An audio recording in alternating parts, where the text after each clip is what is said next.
Okay, hey guys. So, welcome. I don't know if anyone's watching this. This is literally the first time I'm trying to use StreamYard. So, if you're tuning into it, this is like a historical event for the channel. Just kidding, not really. But basically, so we have actually today is Sunday, and I'm actually joined here by someone that I've worked with a couple times, and he is also he's a very talented actor, and he is here to donate some of his time today to talk with us about his passion for acting, his experience, his background, and yeah, just stuff like that. So yeah, welcome Ty. Welcome to the channel. Yeah, hi Chris. Thanks for chatting. I'm glad to be able to talk with you and everybody today. Excited to be here. Happy to be working with you again. Glad that we're all making it through this pandemic and getting back to work. Getting back out there doing things. Okay, hang on. I'm just gonna type something in the private chat. Do you see that? I do. Yeah. Okay. Okay. So everything goes except for that for that word. Okay. So like I said, guys, getting back to the interview. So this is my first time using StreamYard. I hope to use it for the future. Maybe not for all my interviews, but for this one, I just thought, why not? I just happened to be messing around in it and had the interview coming up, so I thought, why not? Why not just test it out and see how it goes? So let's actually do things a little bit differently. I haven't done this with anyone yet, but let's look at Ty's IMDb really quickly. You can see there's his headshot. Let's see, there's some video clips. Let's go through also. And this part is for all the ladies. So I'm going to spoil y'all really quickly, and let's just look at his photos right here. There you go. It's a headshot. Headshot number one. That. Yeah. Well, yeah, no, he is taken, mind you, but at the same time, yeah. So let me see. So these are very good. These are good headshots, Ty. Yeah, well, I hope so. Just got some of these done. Some of these are from a while back. I started getting into acting when I lived in Philadelphia, probably about almost 10 years ago now. So there's a bit of a variety in the pictures I have up there, but there's not quite as much opportunity out there as there is here, and living in Los Angeles now. So I was just happy to get a chance to do whatever I could over there and work with whatever people I could get in touch with and collaborate with. Right. Yeah, for sure. And like I said, I'm sorry, I'm just kind of going tech crazy right here. This is so cool. This is yeah, it's fun, right? Active. It's very cool. So since there's some of the stuff that Ty has done recently. It's very cool. And for those of you who do not know what IMDb is, so IMDb is sort of like a professional, listing, or basically a place for professionals in the industry where they can all list basically their all the credits, all the other acting experiences and whatnot, and it basically creates like a formatted resume for you. So we have here some of the acting stuff that he's done. As you can see, he's also worked behind the camera, and so. Not too bad. It's pretty cool. Let's try to pull this one up here, see if this plays.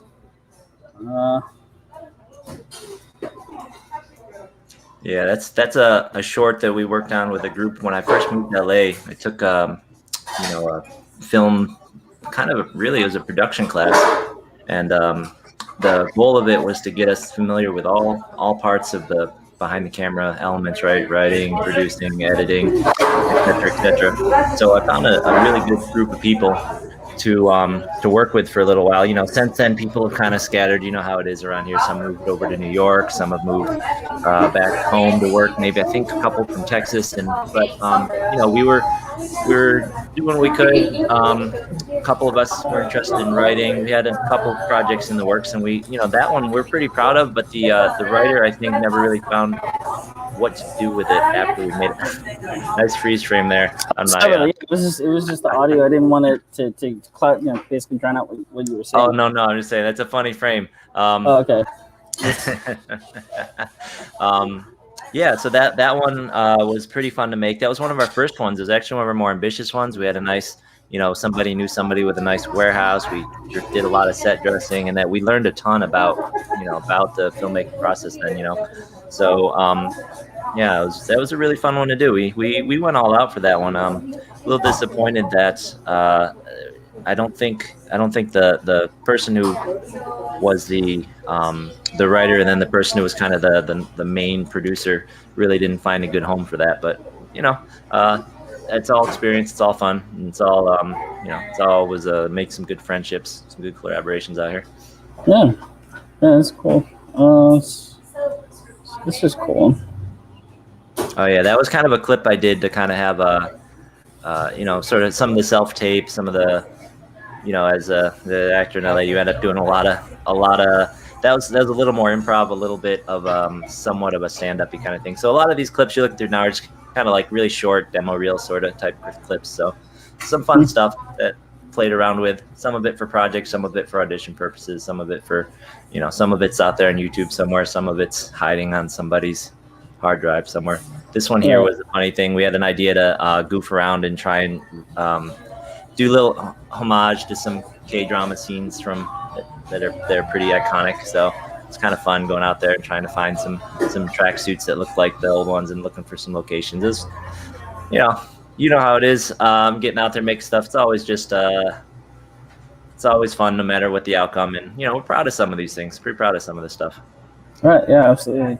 And I was actually, I was just chatting. I've done a couple of these interviews with other, actors of, Asian descent, and they, of course, like the theme varies from person to person. But the more recent interview that I did, we talked a lot about sort of, like the or not problems, but like difficulties sometimes that Asian American, especially Asian American, male actors, face out in Hollywood and stuff like that, and of course, Asian people are no stranger to being like basically put in like categories or boxes or lanes, like typecasting, like being stereotyped and all that stuff. And one of my thoughts was that so this year is sort of a little bit, I guess, significant in the fact there are like maybe a couple of big time like Hollywood productions that have come out recently or about to come out, and they do feature Asian men in like leading roles and stuff. But for me, it's not necessarily problematic. But for what I do think is like sort of problematic is the fact that while those are leading roles in big Hollywood movies, they are still like very stereotypical roles. Like when it comes down to it, that's kind of what it is. And I'm not sure if anyone has really brought it up, like on either side. I don't think any Asian outlets have brought it up, or any people from behind the scenes like in Hollywood have ever brought it up. But it's basically what it is.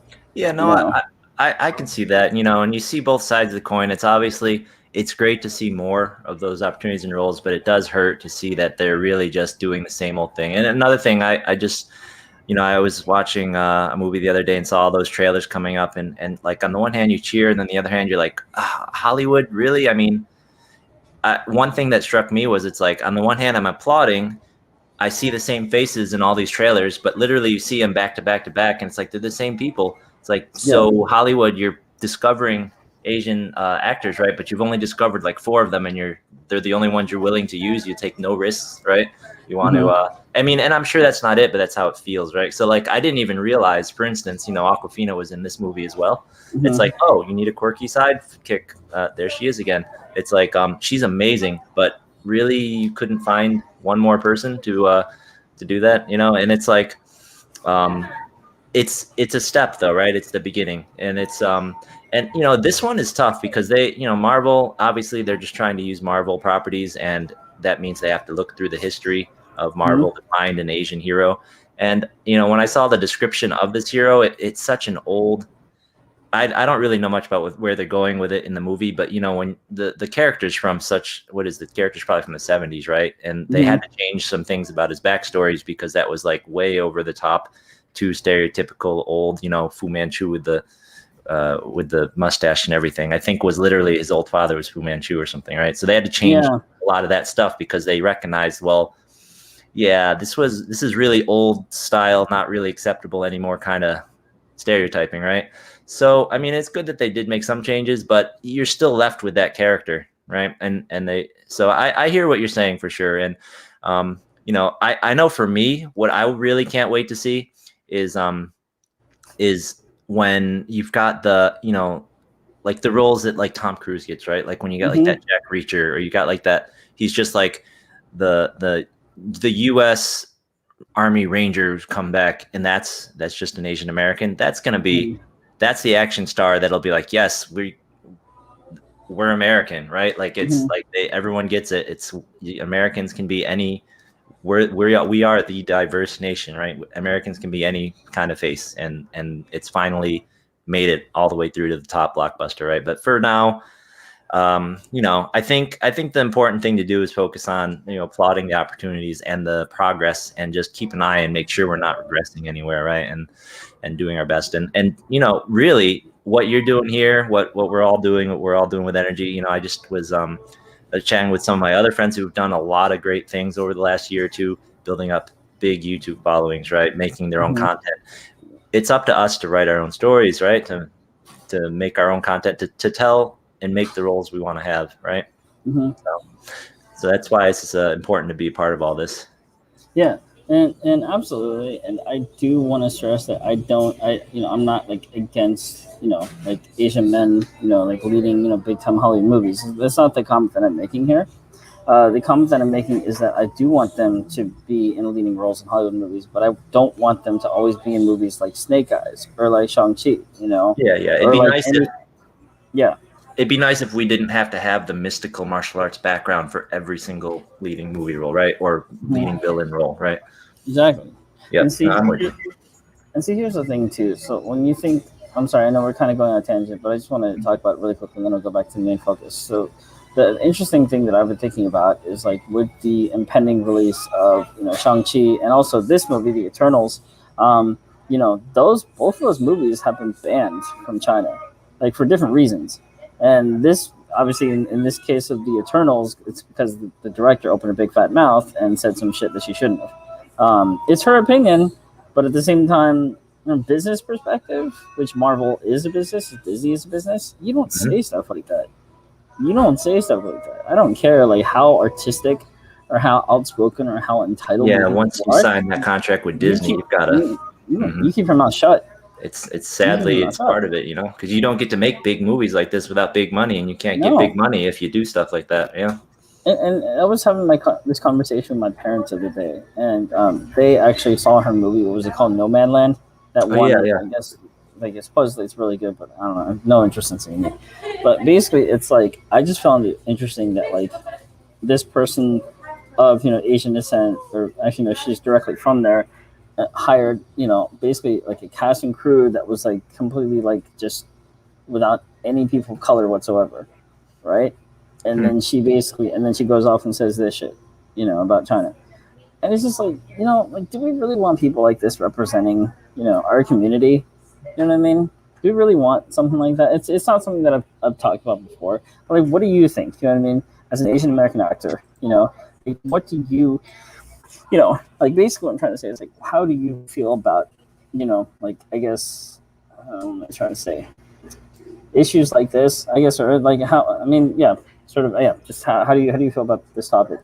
Well, unfortunately, I'm not familiar with exactly what Chloe said. Hang on, let me say it. It's here right here.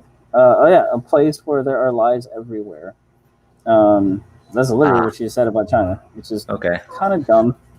Yeah, well, I'm not Chinese, not from China. Yeah, I know. A lot of people from there, so I don't have, I don't have that personal connection with it. I only know really what I read and what I've, the limited experience I've had. So, I think professionally, I agree with you. When you're working for Disney, I'm sure part of that is you're supposed to, they said we're giving you this chance to make this movie. You need to protect our business interests, right? Yeah. Personally, if what she says is true and a lot of what I read is true, then I think that she should speak out, but not in this context, right? Not when she's making this movie for them. But it's difficult because I'm not in that position. On the one hand, she's getting a big platform to say something, but on the other hand, you have to wonder, it's like, what's going to make a bigger difference, right? Putting more Disney movies, getting more, being able to tell whatever her story is in that movie and get it shown there, or making this comment and, getting completely shut out. I don't know. So political topics are pretty tough for me because as far as those foreign ones go, like something like China. I really don't have the context. I really only know, what other people are telling me there. Now, for something a little more, if it's something a little more politically charged here, that would be, I know I have my opinions about those, but asking me about something like what to say about China, I don't really know, right? Yeah, for sure. So that's I don't really have a good one there, unfortunately. No, for sure. And so yeah, I was just thinking, like, I guess another question, sort of like hot topic related, that I had for you was, and I brought this up also in an earlier interview too, is that like I have this opinion that it's easier for Asian American women to land, parts in film and TV. And it's not always the case, but I generally feel like there's favoritism, you know what I mean, swung sort of in their direction. Whereas if you're an Asian American male actor, then it is not as easy. They're not as prominent in, any sort of, production other than ones that are, mostly, filled with Asian American performers in them. Whereas Asian American women have an easier time sort of breaking into that market. What do you think about it? Do you agree with me, or do you, what are your thoughts on that? I think historically, if you were to look at the numbers just with who's getting in or who's getting a role, period, I wouldn't doubt that you're right. I would say that probably there were a lot more, roles and slots filled by them. But at the same time, thinking back, I don't know if I would call those really, quality roles necessarily. Now it's nice, like you said, it does get your foot in the door. It does give you a chance, but like, I think back, to someone like Grace Park, right? I love Battlestar Galactica, and you look up how she got started and what she was doing. The first thing you see on her IMDb is she was like one of the club girls in Romeo Must Die, right? She has no speaking lines. She's just hot girl in a club, right? Yeah, pretty much. Yeah. And it's like, are those really, those? Yeah, of course you're gonna get more of those roles because you have all these action movies, pointed at all the guys and aiming at that young male audience. You're just looking for really attractive women, right? And men are a little less discriminating when it comes to what they look like, right? They you got exotic, right? And we all know that stereotype. So of course you can get that kind of stuff. But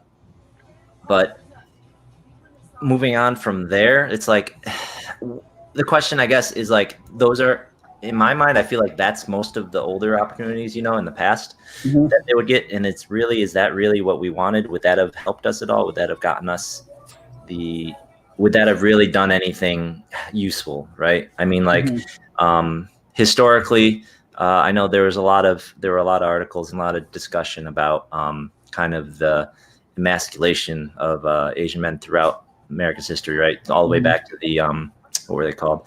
The like the China Immigrant Acts or something about not being able to own stuff or not being able to get married or something. I can't remember the details now, but there are a lot of articles about that. So it's like, if we had those opportunities, it would have been like if history had changed and it was the opposite, right? So like, are those the kind of opportunities we want? I don't know. We ended up with what a lot of the nerdy, dorky model minority stereotypes. That's kind of where we get to get in there, and we get to be the we get in there as maybe the chubby, overweight, glasses wearing nerd sidekick friend sometimes, if we're lucky, right? So I think by numbers, I would probably agree with you there. But I think there's a lot of change happening right now, and I'm pretty hopeful about things. I do like the way things are going, and as opposed to, it seems there was such a long period of time where nothing was changing. There was no movement. There was no, like you said, you got like a Bruce Lee movie, a Jackie Chan movie.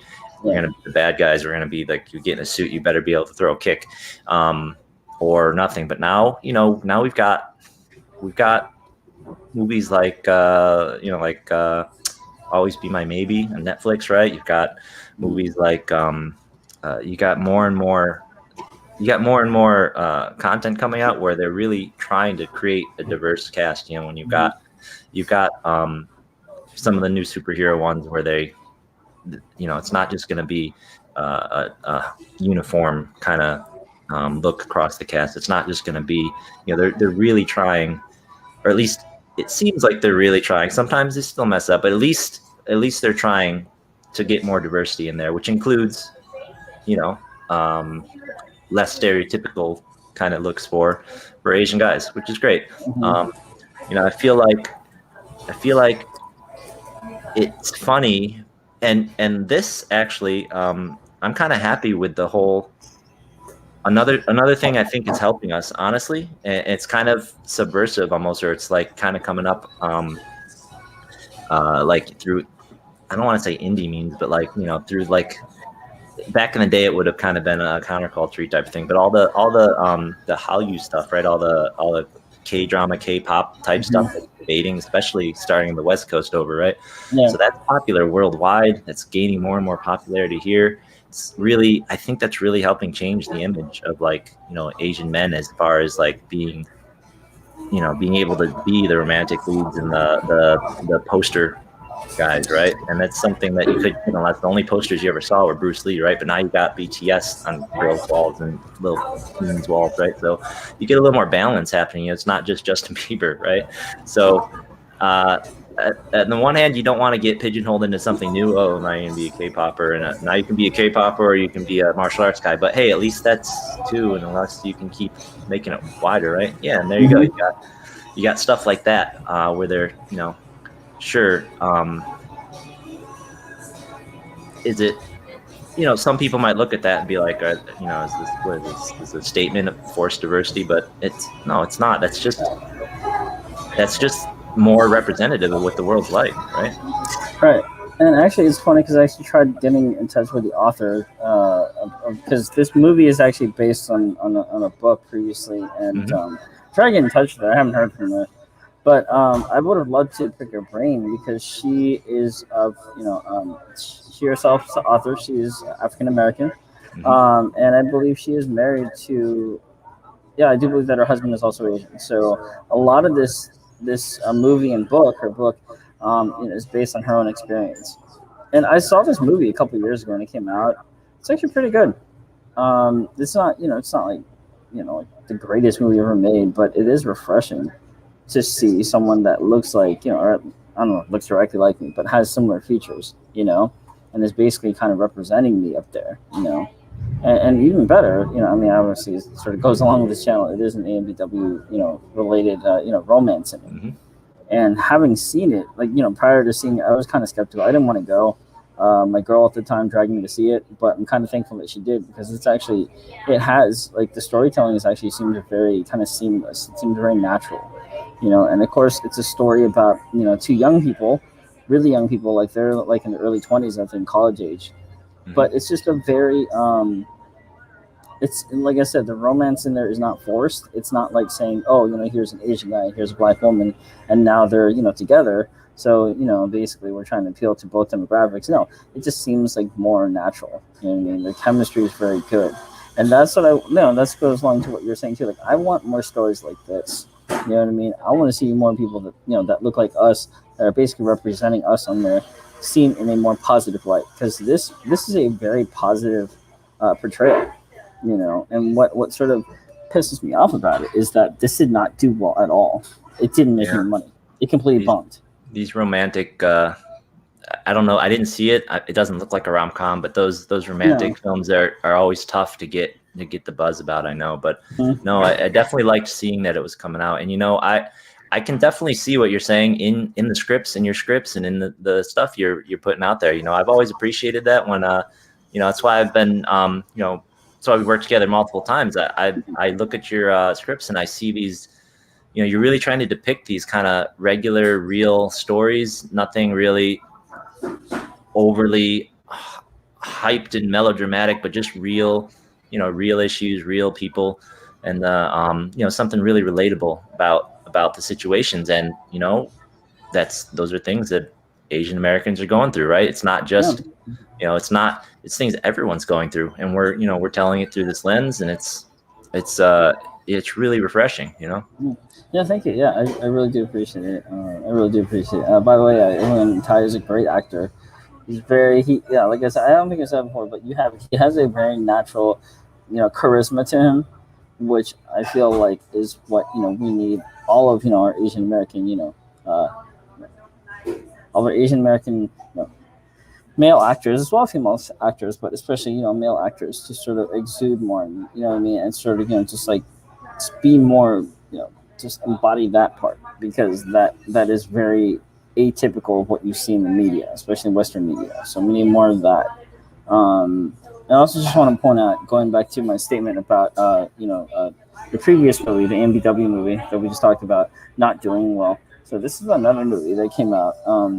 It came out that same year, but it is not an AMBW movie. It's an AMWF movie, but still features Asian man in the lead, and it's another romance movie.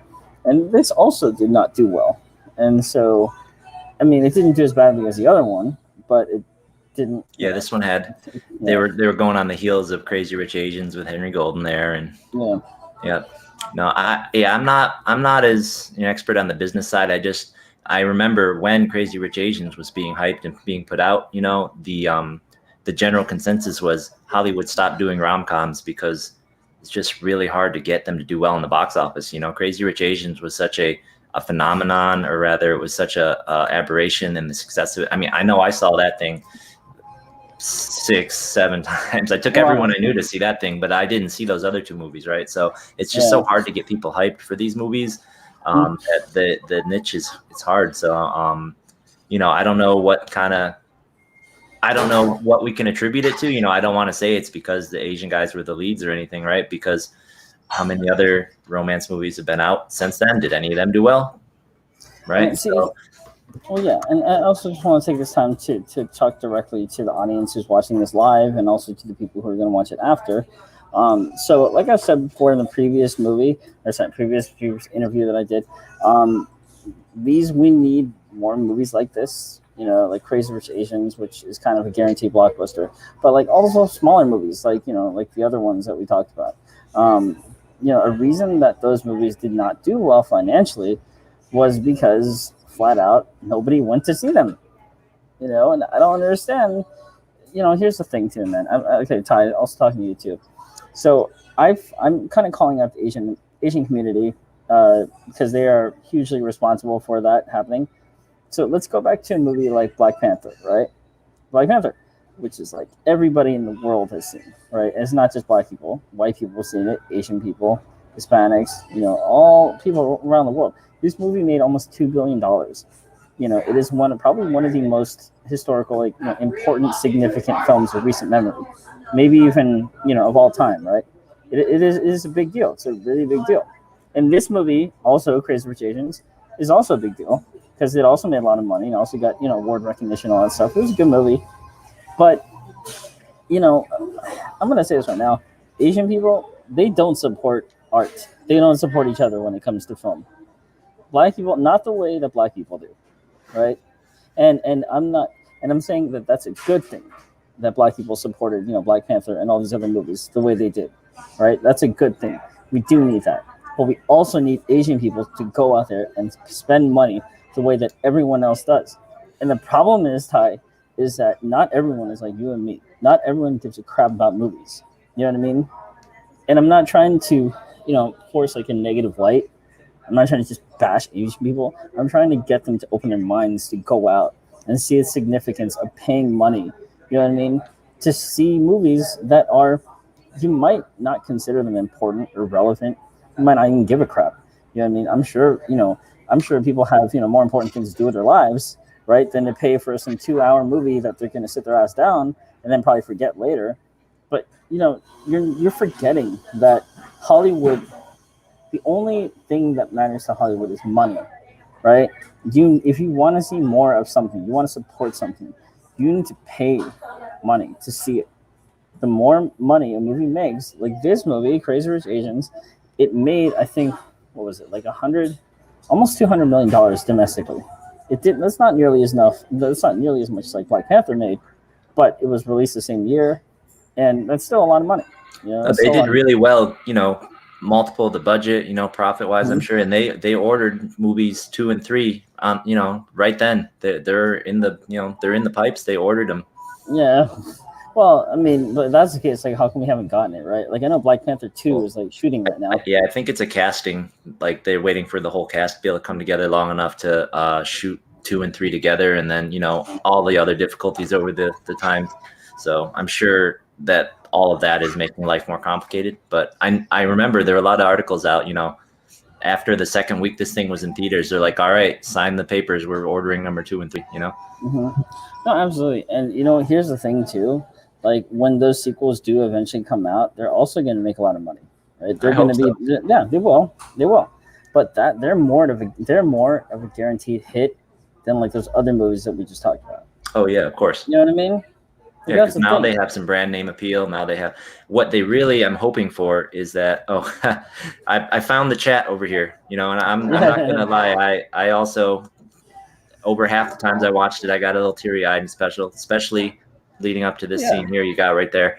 But no, I really hope what they do is they find a way to appeal to and get that movie into, China and Asia more, because if I recall, this thing didn't do as well in China as they were hoping it would, right? So here's hoping, fingers crossed, they find a way to do that. I mean, like, I think I was kind of joking about it with my family too when we read that news. I mean, it's kind of obvious, right? Like, the answer is because they have movies like this. They're everywhere. It's a natural thing. It's not special to them. You know what I mean? Here it's special to us because we don't normally get to see movies like this that have all Asian casts and big budget, all that stuff, and everything looks pretty and everything is great. It's such a beautiful movie. Yeah, but then you go to Asia, they have movies like this everywhere. This is not a big deal, So, and that's the thing too. Just really quickly going back to Shang-Chi. Marvel really kind of shot themselves in the foot because they did so many things wrong. Yeah, why did that movie get banned in China? I heard that the other weekend. Is there a single reason, or is there a large number of reasons? There's apparently several reasons. Number one, and this makes sense. So Tony Leung, who plays the Mandarin. Yep. Big time actor, right? Yeah, he looks like from the trailer, he looks like he's killing that role. I'm excited. But here's the thing, China, that's their guy. Like, he's like the number one star over there. Right? Really? Well, I would have thought that would have helped them. Well, okay, here's the thing though, right? In this movie, he's not the hero, he's the villain. Oh. Yeah, so when you think about that, they didn't think about that. That's like old school studio days. Like, you can't make our star look bad. No, exactly. Really? And so you have that, right? So Tony Leung is probably the biggest star from China in that movie. I mean, you have a few others, but he's like the big one, all right? He's like the big one. And then you have father, right? And then when it comes to like people like Simu Liu, who plays the title character Shang-Chi. Yeah. I'm not really familiar. I started watching Kim Convenience a little bit, but it's just I haven't really sat down and watched it completely. But it's okay. But like, again, like, he is Asian Canadian, I guess, if that's even a term. So he's of Asian descent, but he's Canadian. Yep. But like, the thing about that is that China hate that guy. They don't like him. They are bashing his appearance. They're saying, like, they're really shitting all over him, man. I'm telling you, dude, like, whatever, like, for the future reference, Marvel needs to hire someone directly from China. You know what I mean? Or like coordinate with them. Well, they tried that with Mulan, right? And then they stepped in it there too, I think, didn't they? Oh my god, we don't talk about that movie. Disney's been having some bad luck trying to cater, so maybe they should just stop, because they're all the regular blockbusters do well there, but when they're trying to target, it's not working. They're having trouble, right? You know what? And here's the thing too, like, hang on. Oh shoot. Yeah, sorry. So okay, never mind. So here's the thing too, like, when it's just off topic, but I just want to address it really quick, then we go back to the main topic. So off topic, I just want to say also, like, from a marketing standpoint, like, Marvel and Disney, they're basically pandering to China. And here's rule number one: you never pander to anybody, right? So I think like DC and Warner Brothers, they're trying to reboot Superman, which God knows why they're trying to do that, because Henry Cavill is perfect as Superman, but they're trying to reboot it. But here's the thing though, they are keeping his name They're keeping Clark Kent. You know, he's still going to be wearing the suit. He's still Superman, but he is now black. And here's the thing though, that is pandering. That is pandering 101. Because here's the thing also, they have a black Superman related. Yeah, they had a bunch of alternate Supermans, right? Exactly. They have Val-Zod. Is that Steel or something too? No, Steel is a completely different character, but Val-Zod is actually another character that exists alongside Superman in DC Universe already. He's black. He's also Kryptonian, and he has basically all the same powers that Superman has. And it was just announced the other day that Michael B. Jordan is producing a movie about Val-Zod, right? So you have this movie, which is awesome, and I definitely can't wait to see it. But then you have the Black Superman movie, which is Pandering 101. And so here's the thing, you know, there's a difference between pandering and proper representation. Pandering is like a desperate attempt to make money, right? But you think you're actually appealing to a market, but really in reality, you're just pissing them off even more by doing something completely asinine. And that's exactly what Disney and Marvel have done, right? And yeah, I mean, it's something that Hollywood needs to stop doing. You know what I mean? They've done it now. They've done it twice with Mulan and Shang-Chi, and now Warner Brothers is doing it with, you know, their Black Superman movie, which nobody asked for. You know, so what do you think about that? Yeah, well, it's definitely hard from you know, when you get in the big studios and it's so many different people with their finger in the decision-making process, right? Because it sounds like a good idea in the boardroom, right? Mm-hmm. And you know, I felt, you know, to be kind of comic book nerdy. I'm not a huge comic book nerd, but I do love the characters, and I've always felt that these, you know, I felt like, you know, even leaving representation aside, just comic book wise, I feel like the Warner Brother movies compared to the Marvel movies had been much more guilty of that, and that's part of the reason for me that they've just been so much, in my opinion, just worse than the Marvel movies, right? That view and all the Marvel movies. I feel like for the most part, the Marvel movie directors, the Marvel movie writers just love the material more. They know it better. They really, and then you get Warner Brother guys who, you know, they're very proud that they went and read 2 comics, right? Right? Or like it's changed 3 or 4 times during a production, and it's like, well, clearly those guys don't love this project, right? Or something else is going on, and then what you end up with like a Batman versus Superman, right? And it's just like, I mean, I see all the ingredients they thought they were throwing in for this blockbuster, but it doesn't really feel like they actually, you know, read the material or have any kind of connection to the material. So it feels like, you know, like you say, it's just like they're trying to, some guys who don't like comic books are trying to pander to people who like comic books, and they end up with these movies that just, and then you look over at Marvel and it's like, these guys love comic books. Yeah. Or at least some larger percentage of the production seems like they do, and these are movies I want to watch, right? So, and then, you know, what you're saying, it's the same thing. Like, it's people who maybe don't get it, you know, like this movie, Crazy Rich Asians, the author of that book, the people involved, everyone from the beginning to the end, everything you read, they all got it. They all loved it, right? And, you know, maybe it didn't work in mainland China because this wasn't a cast of people in production from mainland China. But as far as trying to appeal to Asian America, right? They all got it. They all get it. 100%. The Western world, and that shows through, right? So there's no pandering, you know? Nope. I mean, they're showing these really opulent, exotic things, like look at that dress, right? Look at these locales, but that's what the book's about. That was the whole point, and that's what they loved, right? That's what they wanted to do, and that's great. But if you just take another movie and you're like, oh, Asians like seeing these crazy big wedding scenes, and you just do something like that, and you're like, oh, let's just put this I'm with you. You can't do that. It's not going to work. You're gonna end up with something really shallow, and you're gonna end up with something that just nobody wants to watch. So I'm with you there. Yeah, and you know, and I feel like when it comes to, you know, like more popular, or, you know, proper representation of Asian Americans, a lot of the stuff is actually, like, there's a lot more people online, and, you know, in like independent film, and, you know, places like YouTube, who are like, you know, more successful there. You know what I mean? Because they're allowed to thrive on there, because they have a market.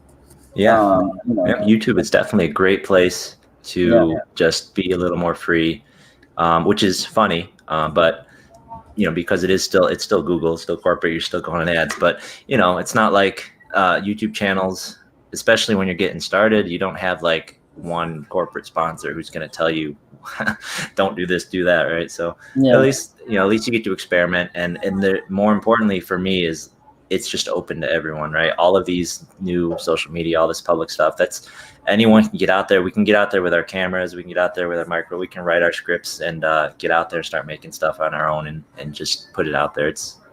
It's a great time. It's a great time to be someone who wants to create content, tell stories, really. Mm-hmm. Yeah, absolutely. And so I want to, I guess, like talk about, the project that we're working on. So I talked about it a little the other day on a live that I did last night. So we were, so basically everything's fine. There was a little technical incident, but it got fixed up this morning, so everything's fine. So that project's back on track. But basically, like I was telling everyone watching last night, the storyline for the project that we are working on recently is a little bit different than ones that I've done in the past, because it deals more with people of like a certain age, not old, but they're not college kids either, which is something that I'm used to doing most of the time, because I would say I'm a little bit closer to that age, or I guess was at some point. But this project, weren't we all? Yeah. Anyway, so this project I'm working on, it deals with two people, single people in their 40s, and they're both right around the same age, early mid 40s, and there's nothing wrong with them. There's nothing really wrong with their lives. It's just the fact that they are past a certain age now, and they are not married. They're not settled down, and they don't have a family. They don't have kids. Yeah. So it's a very common situation these days, right? So it's very real issues that a lot of people have to deal with. I mean, I when I saw it, I was like you said, it's not what you had been doing before, so I was a little surprised. But just like in the other ones, it wasn't exaggerated. It's just people trying to figure their lives out. So I definitely was starting to relate way too much with some of your characters in there. Yeah. Well, it's interesting because I was writing it too. Like I'm not that age yet. You know what I mean? I still got like a little ways to go. But at the same time, like it's when I was writing it, I was like, you know what? These are a lot of things that I'm actually thinking about right now. You know what I mean? Like having kids and settling down on stuff, because for me, I'm a guy who likes to plan ahead.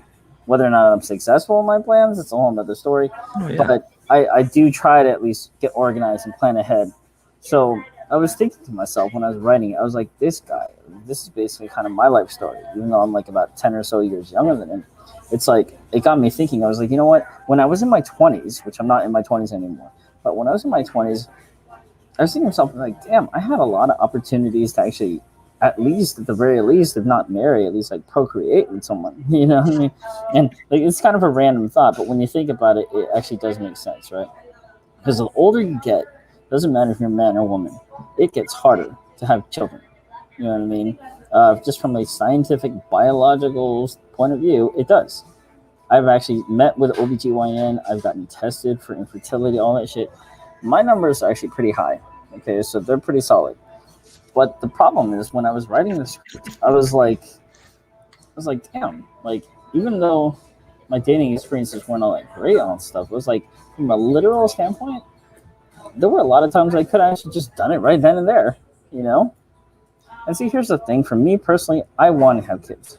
I want to continue my family's bloodline. I want to continue, I want to create a legacy in that way. You know what I mean? And that's just me personally. I'm not speaking for anyone else or anything like that. But that's just something that I got thinking. And now I'm 34, and I was like, you know what? Like, I don't know, maybe 8, 9, even 10 years ago, yeah, I could have. You know what I mean? I don't know why I wasn't thinking about that stuff, but I could have. And so that's sort of where a lot of inspiration comes from in writing that script. I don't have to be 40 to fucking relate to that. I can relate to it right now. You know what I mean? Because it's something that is on my mind. You know what I mean? Yeah, we're going through a pandemic, and which, quote unquote, just for the sake of not getting video strike, they'll just say Bud Light. But despite Bud Light, despite everything we're going through, it's just like, it kind of puts into perspective that, you kind of, like, yeah, I don't know. I'm just thinking, like, I'm sort of gone way off tangent. Basically, when I was in my 20s, maybe even like earlier 30s, whatever. I'm not saying it's not too late. I'm just saying, like, yeah, it got me thinking. I was like, man, this stuff doesn't matter. You know what I mean? You do want to get on the ball before it's too late. No, You for know? sure, for sure. And there's a lot of, it's you treat the subject very, you can tell these are things that are real to you and that are really really going through your head, and you treat it with respect, showing the one side. And this is a topic that definitely generates a lot of conflicting opinions, and I appreciate the way your different characters kind of try and bring some of that out.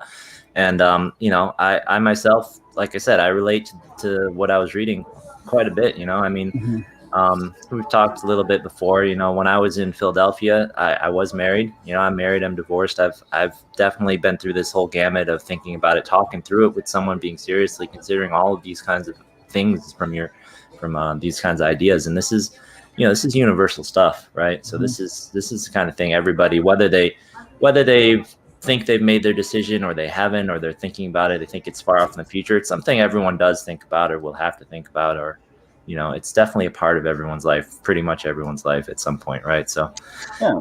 it's definitely weighty stuff. And I think, despite my concerns in the real world and despite the characters' concerns, I think I do like the story because I like where it ends up. You know what I mean? I like that the theme at the end is not to make other people happy, but to basically live for yourself. You know what I mean? And there's actually multiple themes. It's not just the only one. The other one, and I'm not spoiling anything, but basically the other theme is like, love yourself, not just love yourself, but just live for yourself. You know what I mean? And I think the other theme is also, let love happen on its own. You know what I mean? Because there's a couple things in the script that might come off as a little bit over the top. Maybe, I don't know, maybe I was trying to prove a point or whatever. But basically, it's just, it leads the characters to that natural progression where they're like, this isn't working out for me because I'm trying to force something. You know what I mean? Yeah, And no, for sure. they kind of resort to extremes. You know what I mean? Which in the end only sort of works to backfire against them, and it doesn't really do anything positive for them. But they do both realize separately that they're not happy with the way they're doing things or why they're doing things, even if that means giving up certain things. You know what I mean? For me, personally, I mean that's something that I am not willing to do, but just for the sake of the script, I felt it was just a natural progression. It's just because I mean, in the real world, let's face it, dating is completely fucked. Like it is. It's hard. And I know that you don't have the problem right now because you actually have someone. But I think in general, Yeah, but overall, I know it's hard. yeah, it's hard. It's hard, and and it's only made worse by the fact that, like I said in the script, the characters are happier when they're not trying, when they're not looking for love, when they're just focusing on themselves. And yes, it's a fictional script, it's a romantic comedy or whatever, but it still has that, so it has sort of that kind of typical happy ending where the characters get together or whatever. But in real life, that doesn't always happen. You know what I mean? Sometimes you wait for things to happen and they don't happen still. You could be waiting the rest of your life and you never meet someone, you know? And that's the thing too. I've been on fuck ton of dates. I've been on a lot of dates. You know what I mean? Like more dates than I can count. I've been on so many dates that I literally wrote a book about it. Which, by the way, if y'all haven't bought my book yet, what are you doing? I'm not talking to Ty. I'm talking to all of you watching the stream. So please, if you haven't bought my book, or at least check it out, I'll put the link in the chat. But just please check it out and at least consider buying it because it's awesome. And I think I'll have a good read. And I actually think that there's a lot of things in there that are useful when it comes to dating. And it can help both men and women. It's not just for Asian guys. You can be a woman, you can be non-Asian guy. It could help anybody. So just consider that. But no, Ty. So I guess sort of bring it back to you. Like, since you're in a relationship right now, all that stuff. Like, I guess, can you tell us a little bit about all the life lessons, about love and about life that you've learned so far up to this point, that you feel sort of, you can apply to this relationship? Do you feel you've grown a lot in that time and your past experiences and relationships with women? Like, you feel as though that sort of led you to where you are right now? Well, I mean, of course, right? I mean, by definition, and then of course, just by the older we get, hopefully, looking back on the past, you realize whether you're being foolish or whether you're making good or bad decisions. You see them for what they were, hopefully, and that's how we grow, right? So I don't want to be trying to give advice to anyone out there. Clearly, I haven't got it all figured out. Like I said, I am divorced. I tried a couple of these things. Like you, have been on quite a few first dates, more than I probably would advise anyone for. But at the same time, you gotta have fun with them. It's kind of like you said. One of the themes you're trying to preach in this thing is you've gotta appreciate where you are. You have to appreciate yourself and what you're doing. You have to not be doing things for,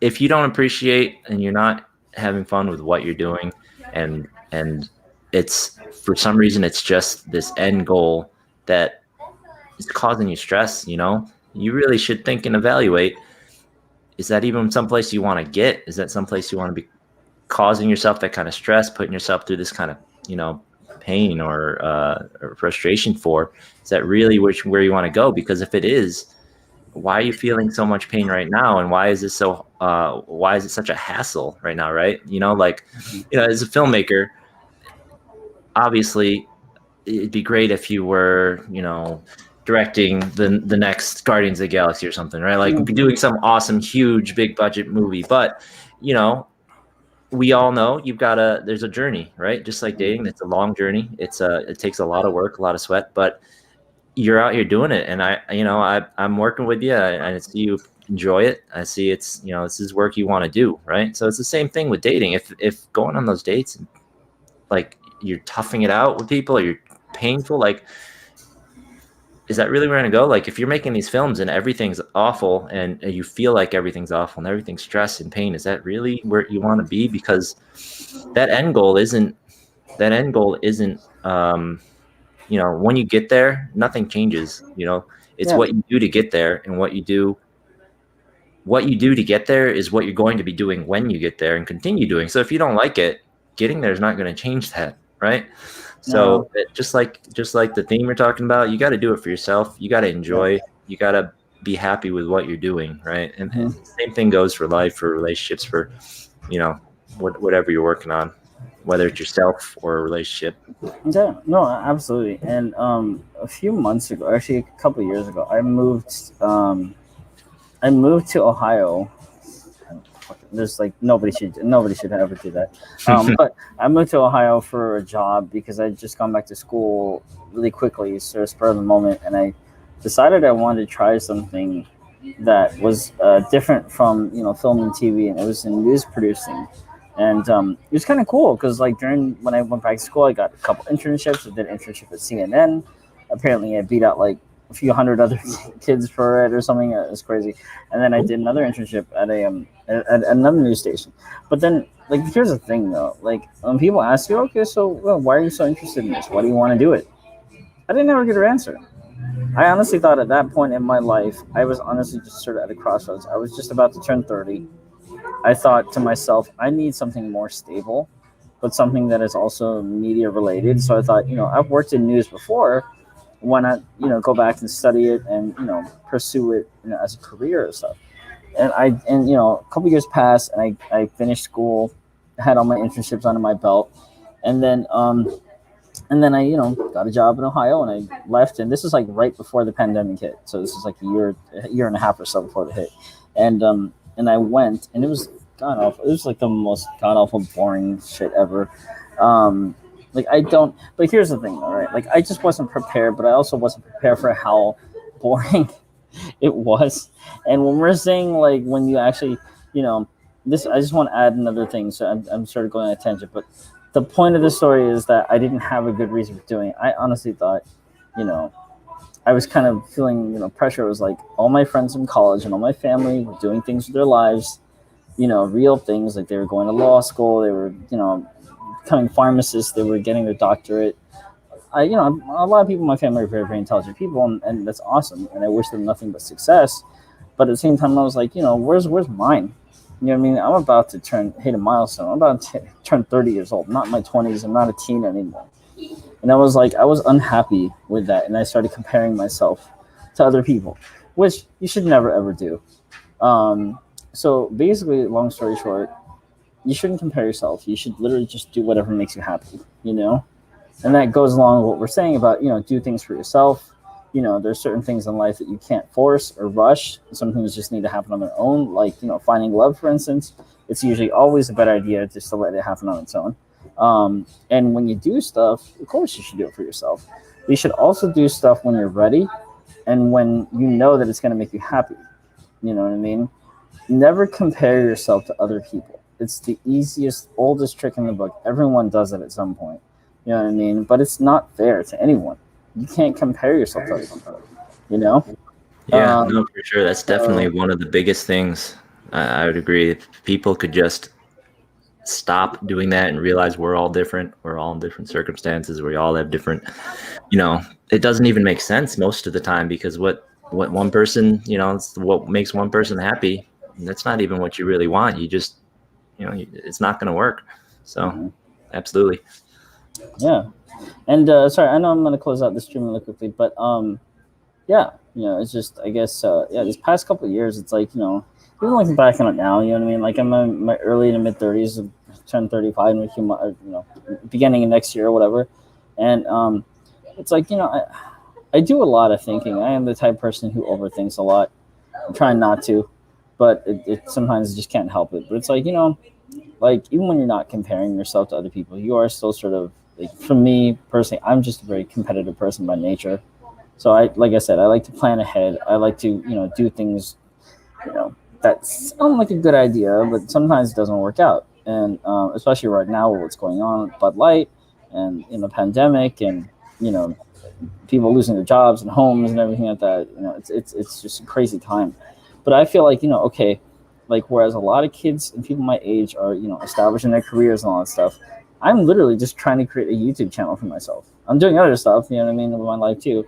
But this is a new venture for myself. I've never done this before, and I'm using AMBW sort of as a platform, you know what I mean? And it's interesting because I've met a lot of really cool people. I've gotten back in touch with people like yourselves who, I've worked with in the past. And, I'm just trying to I don't want to say I want to see trying to see where this thing goes, because I know where it's going to go. I do want to get monetized and, you know what I mean, get this channel legit and grow from there, but at the same time, it's like, yeah, like, I guess I'm more comfortable, instead of trying to think, okay, I need to hit this milestone by a certain age or all that stuff. I just kind of just want to have fun. You know what I mean? That's what I want to do for the rest of my life. I don't care if I'm less than 5 years away from turning 40, or which is crazy ass thought. You know what I mean? Or if I've lost touch with a lot of people from school. I mean, first of all, I'm fucking Asian. Okay, we look young. We don't start aging until like we're 60, so I'm good to go.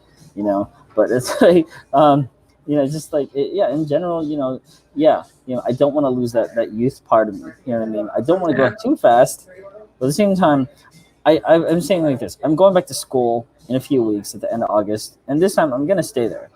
I'm gonna stay there because I know that that's what makes me happy. You know what I mean? I can go on forever about it, but in short, that's what makes me happy.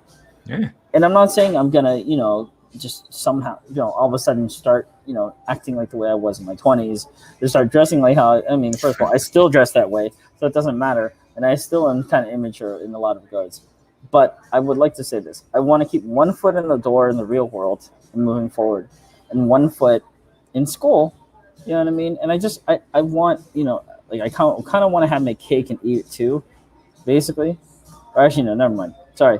That's like the totally wrong analogy for this. But basically, I'm trying to say is, like, at this point, I'm not stressing anymore. I'm not trying to become something I'm not. It's ultimately trying to become, no, I don't say that. I'm not trying to become something that just won't make me happy. You know what I mean? Like, especially being Asian, you know what I mean? Like, it is very much a stereotype, but it's also kind of true. You know what I mean? Like, you are also kind of trying to live up to your family's expectations. And it doesn't help when literally everyone else in your family is like a lawyer, a teacher, an engineer, or like a scientist, or just a physicist, whatever, pharmacist. Literally, they're all doing awesome things with their lives, which is awesome, which is great. I'm not hating that at all. But I'm just saying, like, it's okay. Like, I'm the struggling artist in the family. You know what I mean? I am. And I think in some ways it was probably inevitable. But you know what? Fuck it. That's what makes me happy.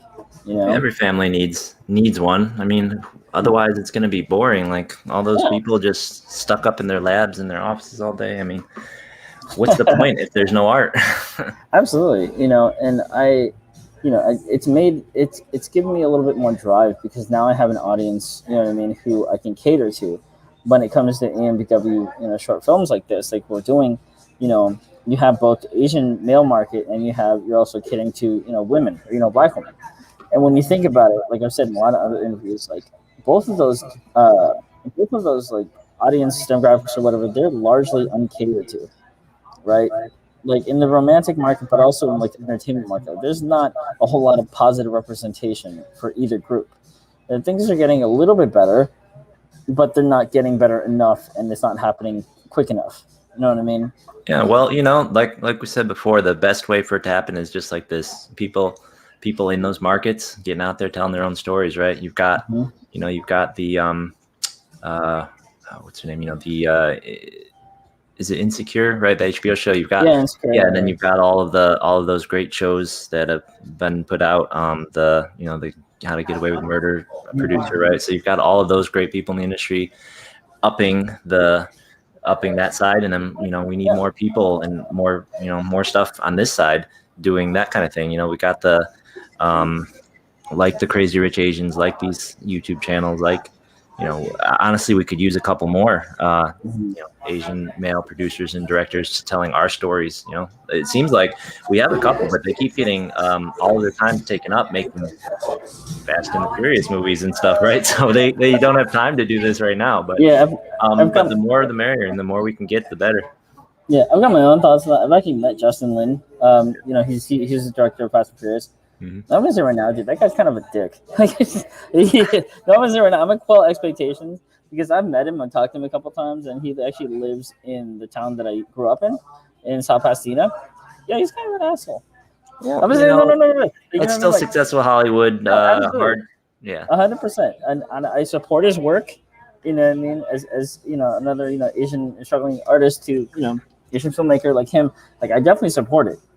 I just gotta be honest. I feel like Hollywood has kind of gotten to him a little bit, but at the same time, like go Justin Lin, man. Like I love the Fast and Furious movies, and no matter what people say about them, they're fun. So, yes, they are probably the only movies right now in Hollywood that are directed by an Asian filmmaker that gross over $1 billion. So, that is also significant. But yeah, so yeah, I definitely agree with what you're saying, Ty. And I know that everyone in the chat and all and stuff, is also, hopefully like what I was saying about supporting, artists that look like you or artists of color. Like the only way you're going to do that is through money, is through going out there and paying to see these movies. You know what I mean? It's not enough just to talk about them or to torrent them or to download them or anything like that. You need to actually go out there and pay to see these movies, because that's how Hollywood takes notice. If you want change, you want things to get better, you're going in a more positive direction and just keep getting better, then you need to vote with your wallet. That can't be said enough times. But or even better, get out there, spread the word, subscribe to the channel, right? Yeah, absolutely. Yeah, subscribe. All the avenues. Absolutely, subscribe to the channel. And I just want to close this interview out, Ty, with saying, is there anything else that you'd like to say about yourself? Because I feel like I've gone on like a million different tangents, so I apologize. But obviously, this interview is about you. So is there anything else that you'd like the audience watching right now or after it's being posted to know about you? No. It's been great to chat just about the industry and about, entertainment and media in general. It's been great talking about Asian American problems in representation, right? That's always a topic we can talk about for days and days, right? Anybody who's interested in it, it is a shame that not everyone is interested. But, if as long as that number's growing, as long as we're having constructive conversations, right? I think the important thing is to keep things positive. We're not trying to point the finger. What we're trying to do is create more stories, create more content, and get more eyeballs, get more, like you said, open more wallets. Get out there and just you don't have to take away from anybody else to enrich this segment, right? To enrich this audience and this group. So I'm just happy, to be able to be a part of that. That's really one of my main goals is, I always in the big pie in the sky dream, right? If I was going to be a big blockbuster guy, the idea is the best roles, let's push just for that normalcy, right? I was adopted, so that's why my last name there doesn't look very Asian, for if you guys were curious in the chat. So I've always felt very integrated as a child, and then coming out, from college and to the adult world, you start realizing it's not quite like it was back home, with living with your family. So to be able to make that normalcy spread more, right? To be able to make all the Asian kids growing up in Midwest America, right? Thank you.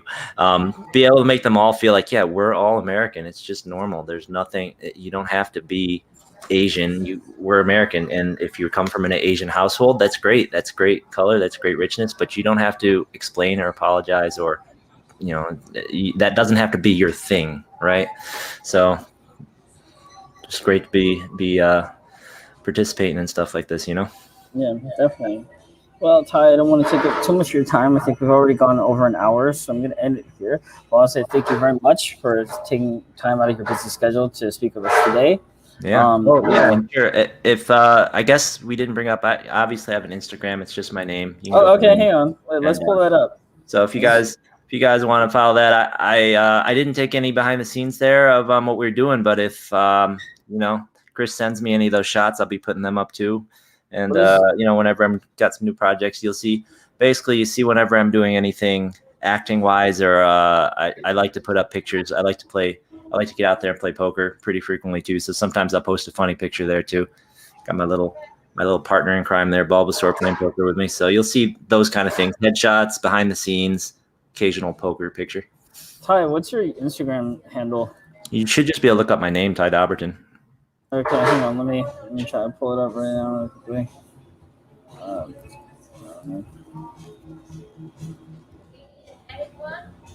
What the heck? Are you logged into Instagram? I'm not, because I'm on my computer, not my other thing. I mean, like. Okay. Hang on. I just want to do this really quickly because it's just live stream is so cool. Hang on. Okay, here we go. Okay, ready? Okay, I'm gonna try to share this really quickly. And even though Ty is taken, so all the ladies out there, this is still kind of cool. I just want to pull up the Ty Instagram and share with you his page. There it is, right there. So this is his Instagram. You want to get in touch with him or follow him on Instagram? See that right there? There we go. Yep. Yeah. So that's pretty much it. Hey, thanks, guys, and thank you, Chris, for having me. Chatting. I hope we get to keep working together. I know you want to be creating a lot of content for your channel there. So just let me know any way we can help. We'll get in there. Yeah, for sure. Well, yeah. Thank you again for joining in time, and everyone at home. Whether you're joining us now or if you're joining us after the broadcast or seeing it after it's been posted, subscribe, like, comment, like, subscribe, tell your friends all about it, because I need this channel to grow, and I also enjoy doing this kind of content, but only if you guys are watching it. So that being said, thank you very much. This is awesome. I don't know who you are, but thank you very much. That's awesome too. And please like, comment, subscribe, everything like that. All right, guys. Well, that's it for us. So see you later.